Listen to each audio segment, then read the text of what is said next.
मित्रों नमस्कार। मनोकामना ज्योतिष में हाजिर हूँ, पंडित ब्रजेश चंद्र पाठक। आज मैं आपको एक नया टॉपिक लेकर आया हूँ, जिसके लिए सभी लोग पूछते रहते हैं कि हमारी कुंडली में बहुत सारे अच्छे योग हैं, फिर भी क्यों नहीं मेरा कोई भी कार्य संपन्न होता है, अच्छा होता है, उन्नति होती है, ऐसा क्यों होता है। तो मित्रों, सिर्फ कुंडली को सरसरी निगाह से देखने से कोई भी विशेष रूप से आपको उसके बारे में जानकारी नहीं दे सकता। ये एक गहन विषय है, बहुत ही अद्भुत सब्जेक्ट है ये। जिसको इसमें पैठ है, जिसको इसमें गहरी जानकारी है, वह आपको पीढ़ी दर पीढ़ी दर की बातों को, कुल पितरों की बातों को आपको अवगत करा सकता है, बता सकता है कि वो सब कैसे थे, क्या नेचर था, क्या क्या कार्य किए, सारी बातों को बताने में सक्षम होता है जो कुंडली का विशेषज्ञ होता है। अन्यथा इधर उधर की बातें करके वीडियो बना कर डालकर पैसा कमाना तो सब होता ही है। कई लोग विशिष्ट जानकारी जानबूझकर भी नहीं देते होंगे, हो सकता है ऐसा भी हो।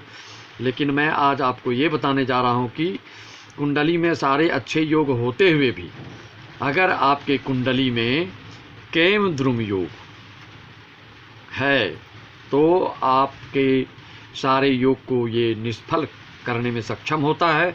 किसी भी व्यक्ति को मानसिक रूप से परेशान करता है, स्वास्थ्य संबंधित हो, विशेष करके केम द्रुम योग जो है वो आर्थिक उन्नति नहीं होने देता। मित्रों, इसकी क्या पहचान है उसको मैं आपको ऐसे वीडियो बोलने से कई लोग नहीं समझ पाते हैं, इसलिए मैं आपको प्रैक्टिकल कुंडली आप अपनी निकाल करके देखिए। और जो मैं बता रहा हूँ इसमें देखिए, कहीं कुंडली में ऐसा योग तो आपके कुंडली में नहीं है। इसको केमद्रुम योग बोलते हैं। अगर मान लीजिए यहाँ पर लग्न में आपके इस प्रथम भाव में, तनु भाव में एक अंक हो, एक अंक से लेके 12 अंक, कोई अंक हो, उससे कोई मतलब नहीं है। आपको ये देखना है कि इस 12वें घर में आपका चंद्र कहाँ बैठा है। तो जहाँ पर चंद्र बैठेगा, मान लीजिए यहाँ पे चंद्र बैठा, उदाहरणार्थ यहाँ चंद्र बैठा, अगर इस घर में कोई भी ग्रह ना हो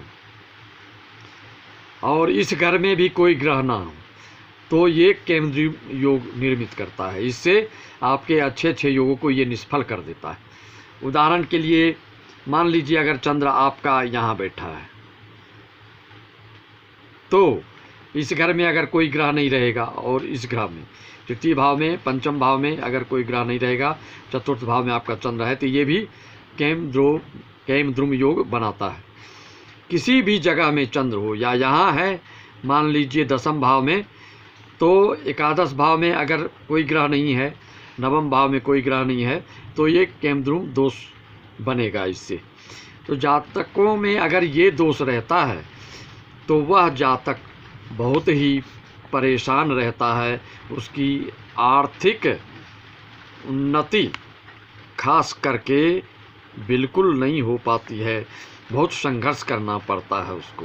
मित्रों, तो इसके लिए आपको इसकी शांति विधिवत करानी चाहिए, और इसकी शांति का विधान क्या है वो भी आप मेरे नंबर पर, व्हाट्सएप नंबर पर संपर्क कर सकते हैं। और पूरे ऑल इंडिया से ऑनलाइन अनुष्ठान, पूजा पाठ आदि कार्यक्रम संपन्न कराया जाता है। तो मित्रों, आज आपने ये समझ गया कि केमद्रुम योग कैसे बनता है। केमद्रुम त्रिखल दोष आदि के बारे में मैं पिछले वीडियोज़ में डाल दिया हूं, जो आप लोग देख रहे हैं, और बराबर आप लोगों का फ़ोन आ रहा है, और पूजा पाठ करके मैं उसका वीडियोज़ भी आप तक पहुंचा देता हूं।